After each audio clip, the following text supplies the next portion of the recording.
One night in 1991, Freddie Mercury and Brian May went out together. Freddie had problems with his leg. His foot was worse than it had ever been. They were walking, or Freddie was trying to walk, and Brian May looked down at the leg. At the foot. His face did something. He could not stop it from doing it.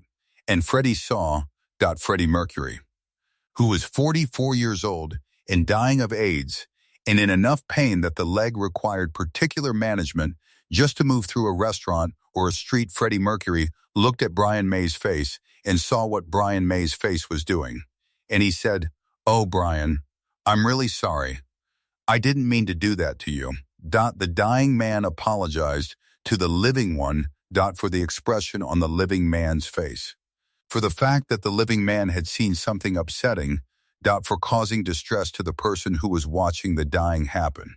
Not to the person to whom the dying was happening. Brian May has described this moment across dozens of interviews in 30 years. He has never found a way to finish describing it. He starts. He gets to the apology. His voice does something. He moves on. He has said, "I never heard him complain. Never. He was an amazingly strong person." He has not fully said what the apology did to him. This is what it did. Brian May has described what the foot was. He has done it carefully, with the specific care of someone who wants to be accurate, but who is also aware that accuracy in this territory is not comfortable. He has said there was very little left of it.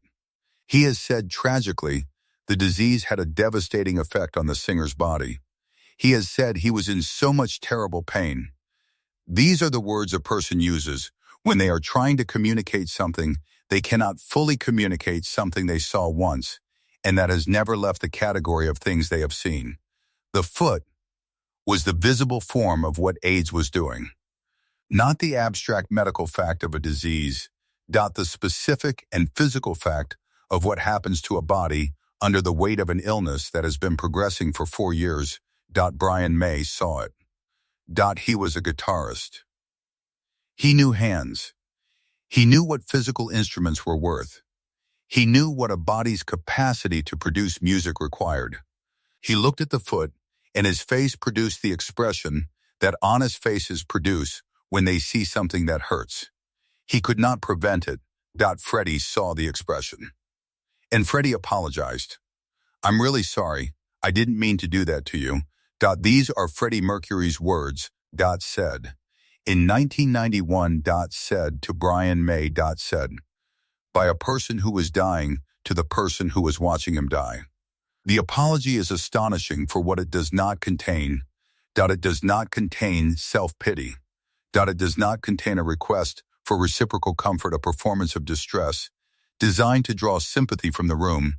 It does not contain the word me. It is not about Freddie Mercury's experience. It is about Brian May's experience. The dying man looked at the living man's face, and the first thing he thought about was what the living man was feeling. Not what the dying man was feeling. What the living man was feeling. "I didn't mean to do that to you." The "to you" is the whole sentence. I.e. is facing outward. I.e. is directed at the other person. It is the specific expression of someone who has spent their entire adult life being concerned with the experience of the people watching, who has performed for audiences, who has read the crowd, who has understood from every stage they ever stood on that what the people watching feel is the only thing that matters.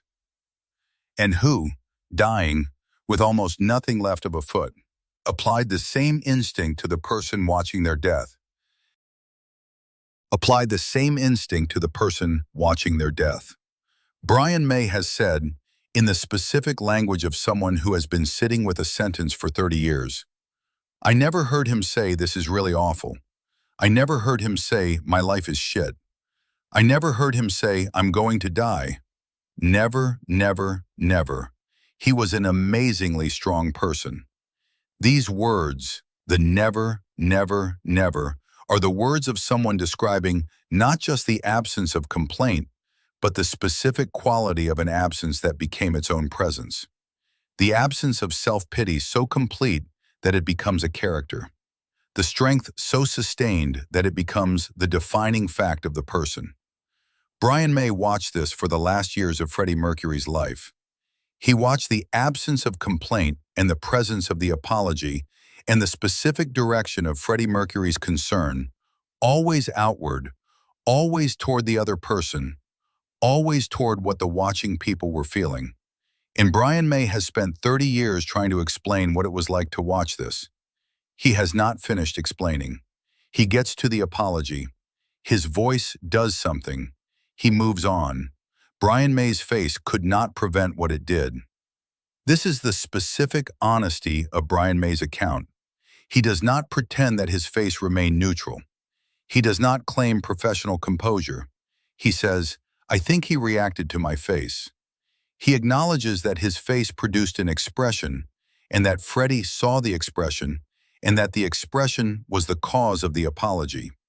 He also says in the same account, "I'm not upset, Freddie, except to realize that you have to put up with so much terrible pain." This is Brian May's response to the apology.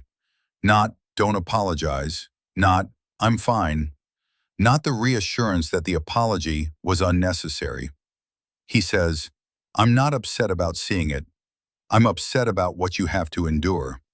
He redirects the conversation away from his own discomfort and toward Freddie's reality. He acknowledges the pain. He refuses the apology. And the refusal of the apology is its own kind of love, the specific love of someone who will not let another person take responsibility for the effect of their suffering on the people around them. Freddie apologized for Brian May's face. Brian May refused the apology and acknowledged the pain. Two people in a restaurant or on a street in 1991 doing the most human thing possible with the worst situation available. Brian May never heard Freddie Mercury complain. I never heard him go, "This is really awful. My life is shit. I'm going to die." Never, never, never. This is the negative space around the apology. The apology exists because there was no complaint. A person who places their distress in the room gives the room something to absorb. There is nothing left to apologize for. Freddie Mercury did not place his distress in the room. He kept it behind the performance. The public Freddie went to restaurants, had people to dinner, made the albums around his treatment schedule, and did not complain. And so when the foot was seen and Brian May's face responded, there was a gap between what Freddie was experiencing and what Brian May had just glimpsed. Freddie filled the gap the only way he knew how, with an apology. There is another version of this story, or perhaps it is the same story told differently. Brian May has given both.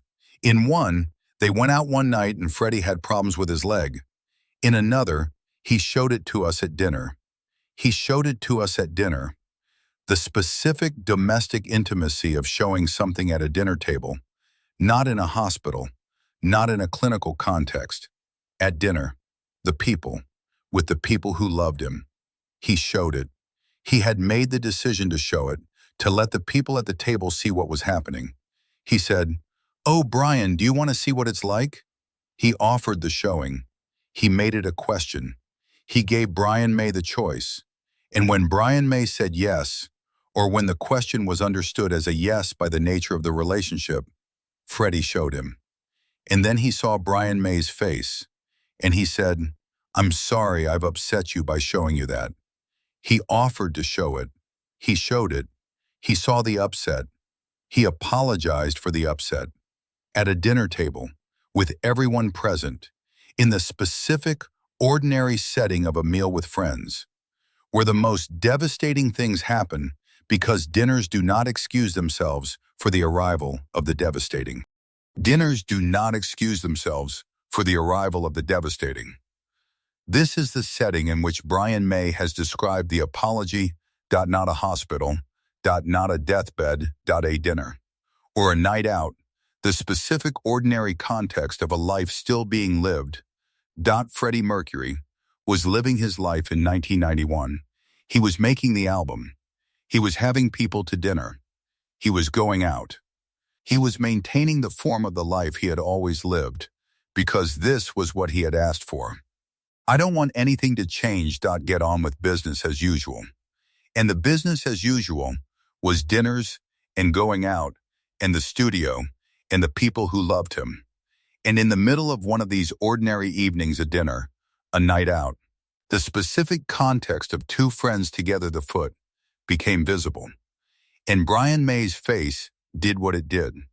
And Freddie apologized, not for dying, not for being ill, for Brian May's face, for the expression on the face of his friend who was watching him die, the most extraordinary courtesy. In the most ordinary setting, in the last year of an extraordinary life.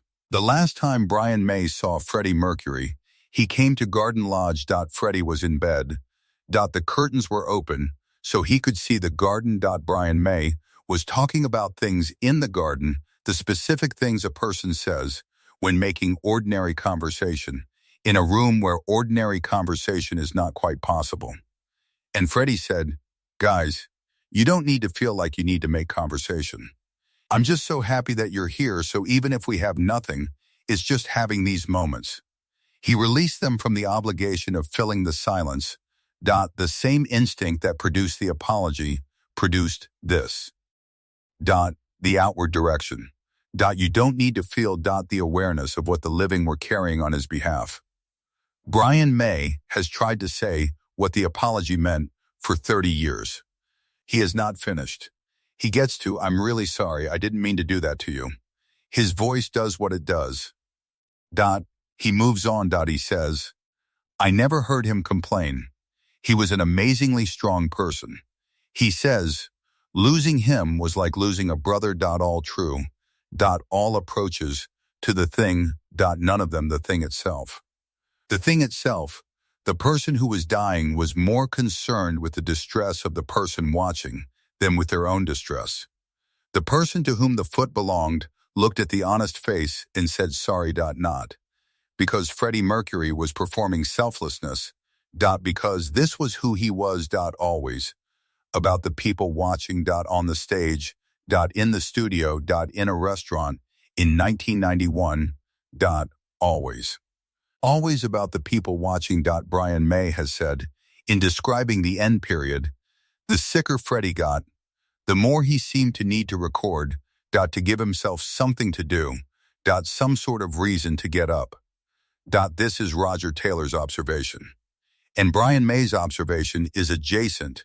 The sicker Freddie got, the more the concern went outward. The more the awareness of what the people around him were experiencing became the organizing principle of his behavior. He did not want them to see his distress, not because he was pretending not to be in distress. Because he did not want to add his distress to their distress. He had enough. They had enough. He would manage his side. They would manage their side. And if, on a night out, the foot was seen, he would apologize. He would apologize for the unavoidable intrusion of his dying into the evening of the person who loved him. Brian May's face did what it did. Freddie's apology went outward. Brian May refused it. He said, "I'm not upset about seeing it. I'm upset about what you have to endure. Two people. One dinner. The most impossible kindness in the most ordinary setting."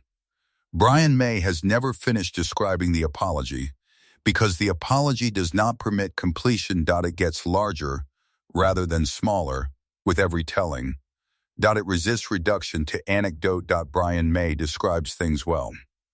He has described Bohemian Rhapsody and Live Aid and the last recording sessions and the last visit. He has found language for all of it. The apology, he starts. He gets to the line. His voice does something. He moves on. He says, "I never heard him complain."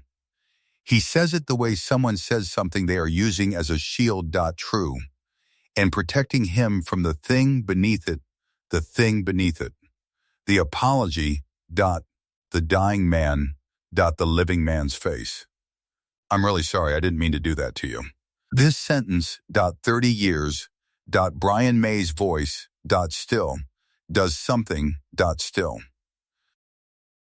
The foot was the visible form of something invisible. AIDS had been progressing in Freddie Mercury's body.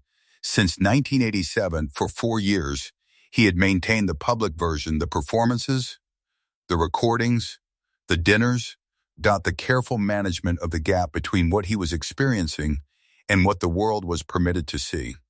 The foot broke through the management, not intentionally. Bodies do not cooperate with management. The foot was what the illness looked like. Brian May saw it. His face was honest. And Freddie Mercury apologized. For the brief intrusion of the truth into an evening. For the expression on the face of the person who loved him. For causing with the specific syntax of someone who spent their adult life managing the gap, the specific distress of being visible. The specific distress of being visible. And Brian May, who has been visible in interviews about Freddie Mercury for 30 years, is still carrying it. He has described it. He has approached it. He has given it the surrounding language, the never, never, never, and the amazingly strong person, and the losing him was like losing a brother. He has given the context. He has not finished describing the thing itself. The thing itself is Freddie Mercury, with very little left of a foot, in a restaurant or on a street in 1991, saw his friend's face and said, sorry. Brian May has not finished describing what that did to him. He has been trying for 30 years. He starts. His voice does something. He moves on. The apology stays where it is. In the account. Permanent. Unfinished. The dying man apologizing to the living one. For the honest face. For the expression of love that looks like horror when it encounters the beloved in extremis. For the specific distress that is the price of being loved completely. I'm really sorry, I didn't mean to do that to you. 30 years. Brian May's voice. Still does something. 1991, A Night Out. Or a dinner. Brian May and Freddie Mercury. Freddie had problems with his leg. His foot. Brian looked. His face did something. Freddie saw. He said, oh, Brian, I'm really sorry. I didn't mean to do that to you. Brian said, I'm not upset about seeing it. I'm upset about what you have to put up with. 2 sentences. 2 people. In a restaurant. In 1991. 1. Dying. 1 watching. The dying one apologized for the watching one's face. The watching one refused the apology and named the pain. Brian May has described this moment 30 times. He gets to the apology. His voice does something. He moves on. He says, I never heard him complain. Never, never, never. He was an amazingly strong person. He says, losing him was like losing a brother. All of it true. All of it smaller than the sentence. I'm really sorry. I didn't mean to do that to you. The dying man. The living man's face. The apology that goes outward.